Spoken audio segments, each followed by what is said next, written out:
bande de fous, fous, bande de fous, fous, bande de fous, fous, bande de fous. Ça parle de foot, bande de fous, fous, bande de fous, fous, bande de fous, fous. Hey, what's up, motherfuckers? Bienvenue sur Bande de Fous, la podcast où on parle de tout, mais surtout de foot. C'est encore la fine équipe, les beaux gosses de compète. Il y a celui qui supporte le FC Nantes juste là-haut, David. Il y a celui qui supporte l'AC Milan juste ici, Charlie. Et moi-même, André, qui supporte l'Olympique de Marseille. Let's go! Alors aujourd'hui, pour le dernier épisode de la semaine, on va parler Liga et Première Ligue. Et on va commencer par la Liga. Alors... si on commence par la Liga, vous voulez commencer par quoi? Un goal qui met des buts vous voulez... dites-moi ce que vous voulez. Le Barça qui démonte le Real Sociedad. Dites-moi, il y a le choix. Bon, on commence par le Barça, non? Allons-y, let's go. Alors, qu'est-ce que vous pensez de ce Barça qui depuis a un 2 regain mois, de forme incroyable? Voilà, le Barça depuis 2 mois, c'est rythme de champion là. Alors pour moi, ils seront pas champions, mais franchement, on a retrouvé le Barcelone qu'on avait perdu. Alors est-ce que les élections en janvier ont fait, est-ce que ça a été un déclic? Est-ce que ça a été une remise en norme de toute de tout le club? Moi, je sais pas, mais je pense que c'est plus un regain de forme de certains joueurs. Griezmann, il faudra souligner que Griezmann, après un début de saison, oh là, j'ai vu la tête de Charlie, que Griezmann, après un début de saison mitigé, faut pas, là, il est bien, il est même très bien, tant mieux, exactement, tant mieux pour l'équipe de France. Donc, non, franchement, moi, je suis impressionné par le jeu de Barcelone. Parce qu'à la Sociedad, c'était un test quand même, parce que la Sociedad ils font une saison solide, ils sont toujours en haut du classement, et là, ils leur en ont collé 6 chez eux, donc franchement, non, moi, je mets un coup de chapeau à Barcelone qui revient depuis janvier très très bien. J'écoute maintenant les arguments de Charlie. Non, mais c'est simple. Pour moi, là, il y a deux joueurs qui font tout en attaque. Il y a Ousmane Dembélé, il y a Messi, l'entente. Voilà. Désolé, hein. Bon, moi, Griezmann, j'ai rien contre lui, hein, mais quand Ousmane Dembélé... Non, pas du tout. Non, j'ai rien contre lui. C'est juste que pour moi, il a fait un mauvais choix de carrière, mais c'était un mauvais choix que tout le monde avait vu, sauf lui. Donc, alors, j'ai vu la nouvelle tomber sur Twitter aujourd'hui. Juan Laporta a annoncé qu'il souhaiterait vendre 2 joueurs pour pouvoir garder Ansu Fati et Pedri, et ces 2 joueurs sont Griezmann et Coutinho. Donc il aimerait vendre Griezmann et Coutinho pour pouvoir garder Fati et Pedri. Ah non, c'est pas logique, tu peux pas dire à Griezmann de se barrer, de se barrer au bout d'un an quoi. Enfin c'est un an et demi. Non, ça fait pas un, ça fait 2 déjà. Et bien sûr que si. Non mais attends. C'est trop tôt. Non, les gars. Donc ça veut dire que tu gardes Messi. Ça veut dire que tu gardes Messi avec son salaire. Il aimerait garder Messi, mais je pense pas que ça soit faisable. Il va y avoir de sacrées offensives cet été là. Ça va être compliqué. Mais David, je suis désolé, t'es président du Barça. Je suis désolé, le futur proche va plus se faire vers Griezmann que vers Messi, tu vois ce que je veux dire? Non, mais là je pense que c'est pas Messi. Il veut pas miser sur Messi, il veut miser sur Pedri et Ansu Fati. Qui pour lui sont les futures stars du Barça selon lui. Et du coup, vendre des gros joueurs comme ça le permet de sûrement garder un élément comme Messi et garder ces jeunes joueurs. Parce que tu peux mettre Fati à la place de Messi. Est-ce que Pedri il joue plus bas que Griezmann? Oui, il joue plus bas. Enfin, il joue plus bas. Je mettrais Fati, Griezmann, Dembélé devant. Oh non. Il a déjà tenté cette attaque. Et encore une fois, Griezmann était mauvais. Parce que ce qu'il faut dire aussi. Oui, parce qu'il a fait un mauvais début de saison. Mais là, faudrait le réessayer. On sait pas. Je suis pas d'accord. 2 ans, 2 voire 3 coachs différents. Griezmann, ils l'ont essayé partout. Quand il y avait sur le transfert de Griezmann, il y a eu tellement de choses de faites, l'histoire de Messi, copain, pas copain, je t'embrasse pas sur le but, etc. Là, il y a une période d'adaptation. Quand tu quittes l'Atlético Madrid et que tu viens à Barcelone, je pense qu'il faut aussi un temps d'adaptation. Et là, je pense qu'en plus, il n'a pas eu de chance. Il est arrivé dans une période où c'était un peu le bazar. Et là, je pense actuellement que Griezmann, Fati et Dembélé, ça pourrait avoir de la gueule.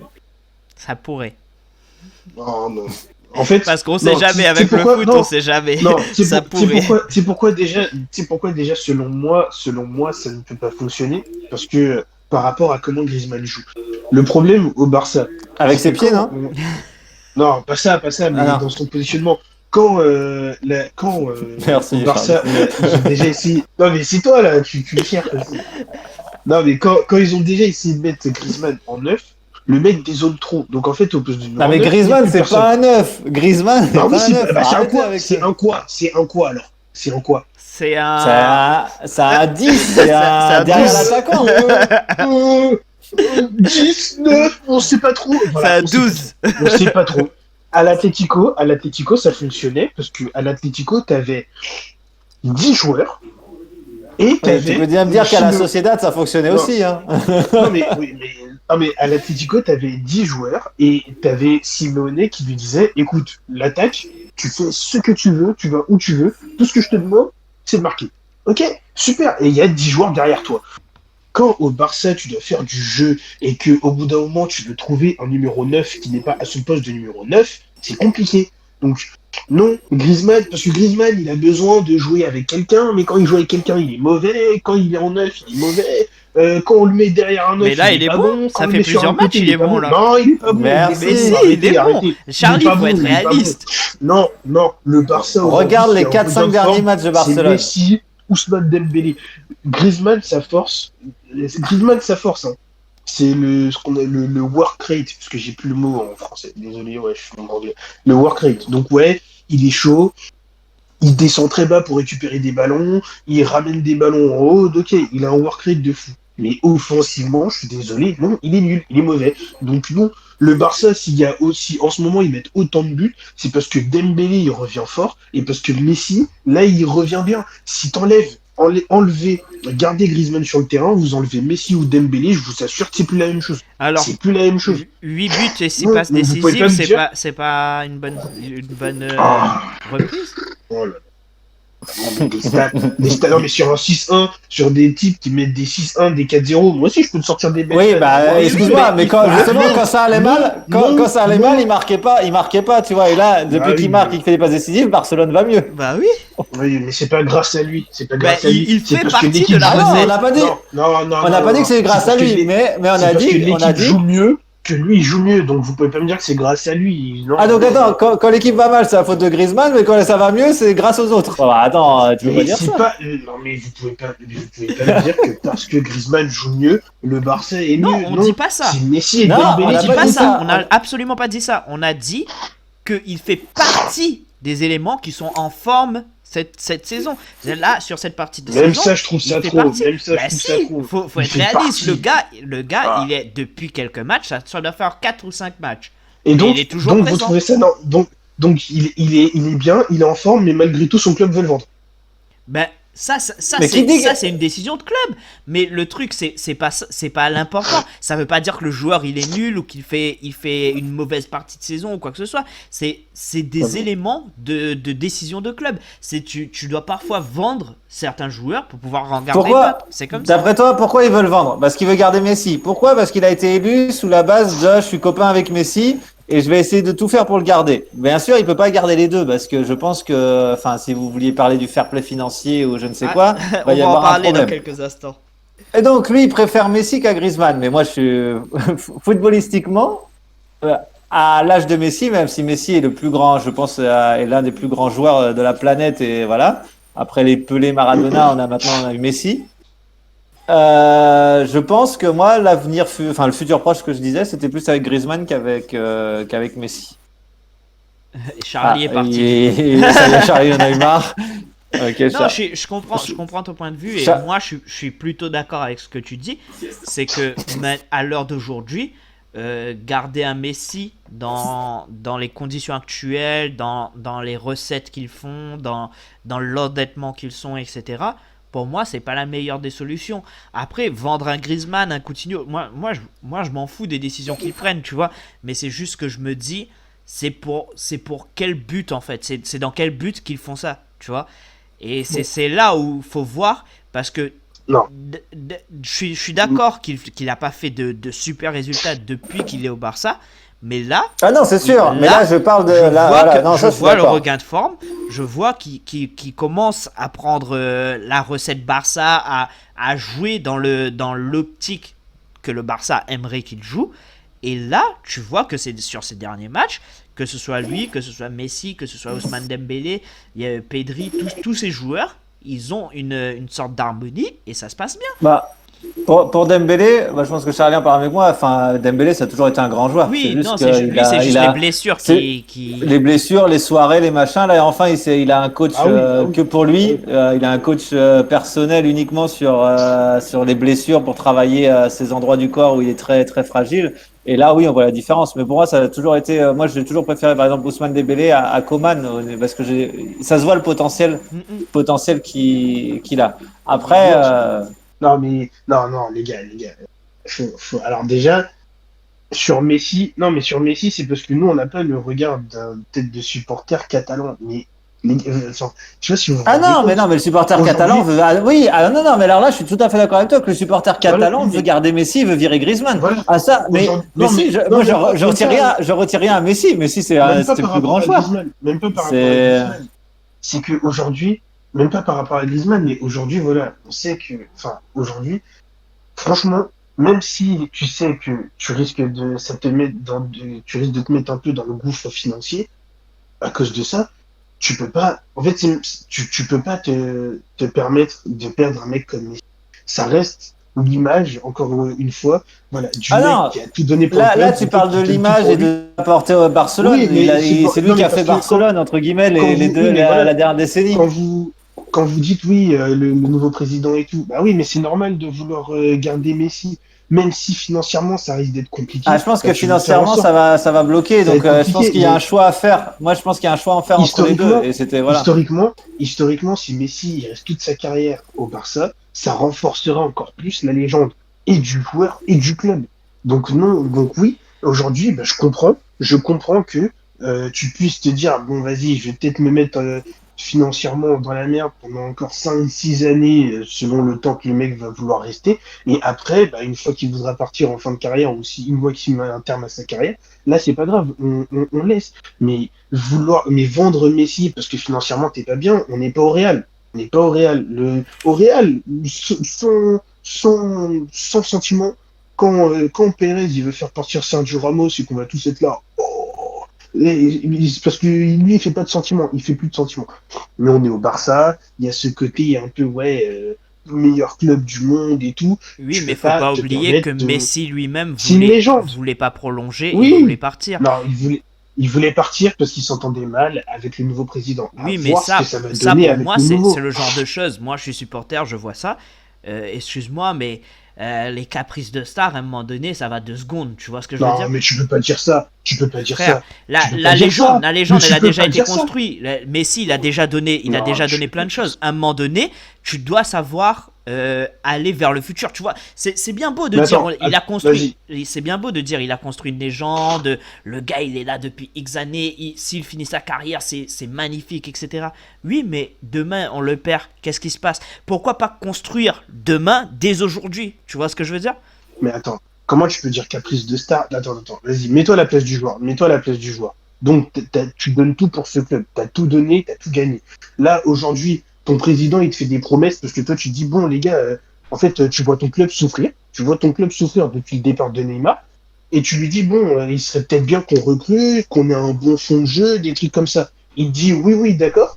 Pour ensuite faire des choix pourris niveau recrutement, te prendre une remontada face à l'AS Rome, 2, ensuite te faire humilier 8-2 en Ligue des Champions face au Bayern, et toi tu me dis, donc toi tu restes. Bah ouais, c'est normal. Genre, alors, sachant que en fait, il n'y a rien qui est construit autour, il y a plein d'histoires qui sortent, à l'époque peut-être pas, mais en interne il y avait déjà pas mal d'histoires. Ouais, là en plus avec le Covid, oui, il y a une revalorisation salariale. Je pense que vu comment Bartomeu il était, peut-être, ça a été mal fait.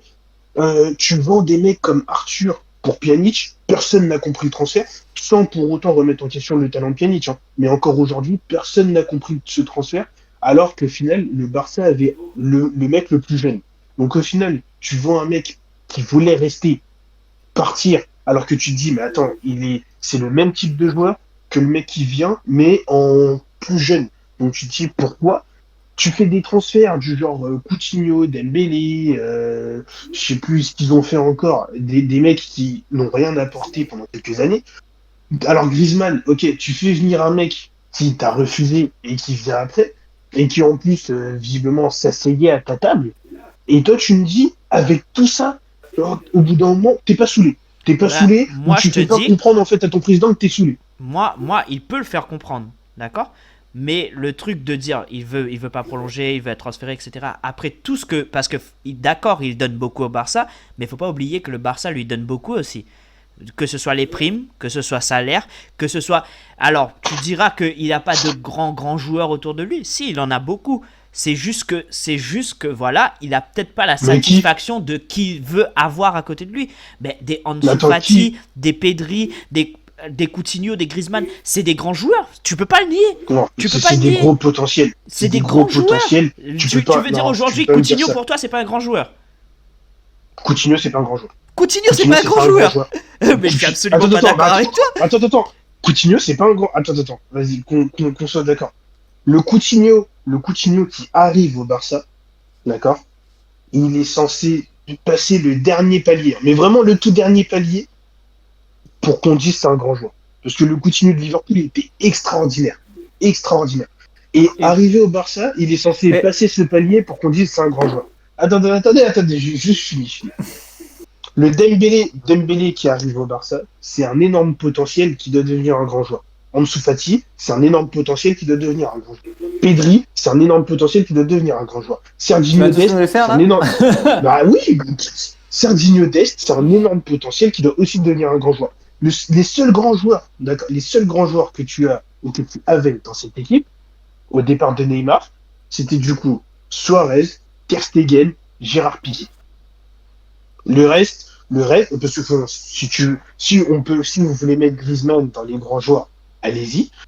Je peux comprendre. Moi, je le mets pas parce que c'est personnel, et voilà, c'est tout, j'ai pas envie. Et puis ça vous fait yèche un peu.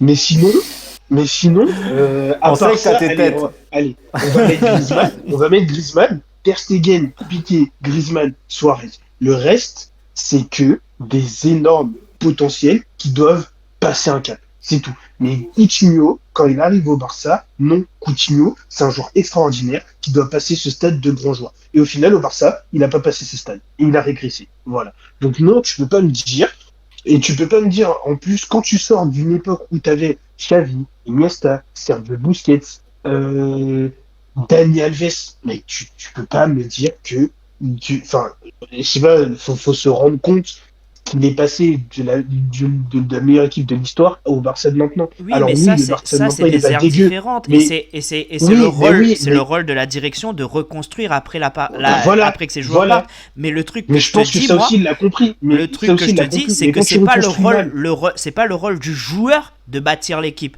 C'est le rôle de la direction, des directeurs sportifs, du recrutement. C'est pas le joueur qui décide de ça. Le joueur, lui, il est payé et il a ses primes pour jouer et se donner à 1000% chaque fois qu'il entre sur le terrain. Mais c'est aussi le rôle. Ouais, mais c'est aussi le rôle du joueur. Surtout, tu vois, voilà. Encore, tu me dirais aujourd'hui, par exemple, j'aime pas prendre l'exemple de Cristiano, mais on va le prendre quand même parce qu'on est obligé de. Cristiano aujourd'hui à la Juve. Il se permet aussi, voilà, de pouvoir dire, ouais, bon, voilà, l'équipe, elle est mauvaise et tout, parce que c'est lui le leader. Mais Messi, au Barça, vu toutes les années, comme tu dis, vu la relation que le joueur, il a avec le Barça, c'est même plus une question de leader, c'est limite, en fait, si c'est normal, si ça en devient normal de lui poser des questions par rapport aux entraîneurs, aux joueurs qui viennent, parce qu'en fait, tout est bâti autour de lui. Je te dis pas que, normalement, tout doit être fait à 100% pour lui. Mais au bout d'un moment, c'est un peu comme au basket, quand des joueurs comme LeBron James, eh ben oui, ils ont le droit de donner leur avis sur les joueurs qui viennent dans leur club, qui viennent jouer avec eux. Oui, ils ont le droit de donner leur avis sur la direction sportive du club. Et quand eux-mêmes sur le terrain, parce que aujourd'hui, dire que Messi se donne pas 200% pour le Barça, tu peux pas me dire ça. Au début de saison, je le voyais moyen. Bah, tu le voyais moyen, d'accord. C'est que en deuxième partie de saison que je trouve qu'il se donne à 100%. Parce que oui, il voulait passer un message, parce qu'il avait marre de la direction. Moi, je te dis que c'est pas son rôle de faire ça. Ah oui, bah si, c'est son rôle, parce que Messi aujourd'hui. T'as ton avis, j'ai mon avis. il représente le Barça. Non, attends. Attends. Toi, aujourd'hui, donc ça veut dire avec tous les problèmes qu'il y a eu à Marseille, Mandanda, il te fait comprendre que, ouais, vas-y, Héros, il y a un vrai problème. Il y a un vrai problème. Genre, et il a usé tous les trucs. Il a discuté avec Héros, ça se passe mal et tout. Ça se passe mal. S'il te dit, ben maintenant, la seule solution, c'est que je joue mal pour te dire, Héros, faut qu'il dégage. Parce qu'en fait, tu vois que moi, je suis pas d'accord Héros, avec c'est le ça. problème. Parce que tu mets le club encore plus dans la merde qu'il est en fait. Tu vois, tu peux passer un message. Tu peux dire, écoute, moi je suis pas d'accord avec les décisions du directeur, etc. Mais tu te donnes toujours à fond. Tu vois ce que je veux dire? Parce que toi, ton rôle à toi, c'est de te donner à fond. Tu vois ce que je veux dire? Ok. Après qu'il soit pas d'accord avec la direction, les choix de la direction, l'équipe qui est bâtie, ça il a tout à fait le droit. Et il a tout à fait le droit de le dire. Maintenant, ne plus se donner à fond, ne plus dire qu'il veut pas prolonger, des trucs comme ça. Moi, je trouve ça pas super fair pour bref, je trouve ça pas super logique de faire ça vis-à-vis de l'équipe. Après, il a ses choix, il a ses décisions, il a ses raisons, il fait ce qu'il veut, tu vois. Mais moi, je trouve ça pas génial. Après, que les supporters, etc., veuillent le garder, ça c'est tout à fait normal. Le gars, c'est une légende, tu vois. Mais moi, je trouve qu'à l'heure d'aujourd'hui, moi, j'aurais été le Barça. Moi, c'est le moment que j'aurais choisi pour laisser partir un Messi et pour commencer à bâtir le futur. Tu vois ce que je veux dire? Jamais de la vie. Je pense qu'on trouvera pas de terrain d'entente. Oui, non, mais t'inquiète, on pourra en parler pendant 20 ans. Mais ça sera toujours le même truc. Toi, t'as ton avis, j'ai mon avis. Dire, imagine, tu laisses partir Messi aujourd'hui. Non, mais imagine vite le scénario. C'est toujours que le fair play financier bientôt n'existe pas.